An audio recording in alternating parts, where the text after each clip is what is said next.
जंगल में टुनटुनी चिड़िया अपनी माँ टूनी चिड़िया के साथ रहती थी। टुनटुनी चिड़िया को बचपन से ही सिलाई करने का बहुत शौक था। जब भी उसे समय मिलता वो अपनी माँ की सिलाई मशीन निकाल कर उसपे सिलाई करने लगती।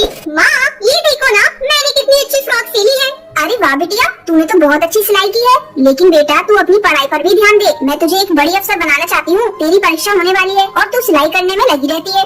माँ मुझे सिलाई करना अच्छा लगता है। मैं पढ़ाई के साथ साथ सिलाई करना भी सीखूंगी। मैं कुछ नहीं जानती, आप मेरा दाखिला किसी सिलाई सेंटर में करवा दो। ठीक है टुनटुनी, जब तेरा इतना ही मन है तो मैं तेरा दाखिला किसी सिलाई सेंटर में करा देती हूँ। अगले दिन टूनी चिड़िया टुनटुनी का दाखिला एक सिलाई सेंटर में करवा देती है। अब टुनटुनी पढ़ाई के साथ साथ सिलाई भी मन लगाकर सीखने लगती है। कुछ ही दिनों में टुनटुनी की स्कूल की पढ़ाई हो जाती है। एक दिन टूनी की सहेली बबली कबूतरी उसके घर आती है। अरे टूनी, ओ टूनी कहाँ है, जल्दी आओ। तब टुनटुनी चिड़िया कहती है, आंटी वो माँ घर पर नहीं है, पड़ोस में गई है। आप बैठिए, मैं उन्हें अभी बुला कर लाती हूँ। तुम टुनटुनी हो ना, कितनी बड़ी हो गई है। जब मैंने तुझे देखा था उस समय तू बहुत छोटी थी। पहचाना मुझे? मैं तेरी बबली आंटी हूँ। टुनटुनी तू जाकर अपनी माँ को बुला ला। टुनटुनी चिड़िया पड़ोस में अपनी माँ को बुलाने के लिए चली जाती है। थोड़ी देर बाद टुनटुनी चिड़िया अपनी माँ को लेकर घर आती है। अरे बबली कबूतरी तू कब आई? टुनटुनी तू जा जाकर चाय बना ला। फिर टूनी चिड़िया बबली कबूतरी से बातें करने लगती है। बबली कबूतरी टूनी से कहती है, टूनी तेरी बेटी बहुत प्यारी है, मैं इसे अपने घर की बहू बनाना चाहती हूँ। मेरा बेटा बंटी वकील है और उसके लिए मुझे तेरी बेटी जैसी ही संस्कारी बहू चाहिए थी। तेरी बेटी मुझे बहुत पसंद है। तुझे इस रिश्ते से कोई एतराज तो नहीं है ना?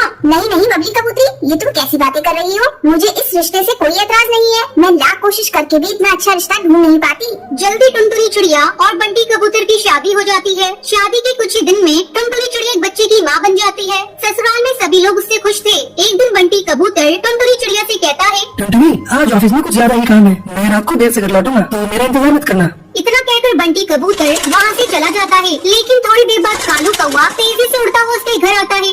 गजब हो गया टुनटुनी बहन, जब बंटी कबूतर अपने ऑफिस जा रहा था तब एक बाघ ने उस पर हमला कर दिया जिसमें उसकी मौत हो गई। इतना सुनते ही टुनटुनी चिड़िया रोने लगती है।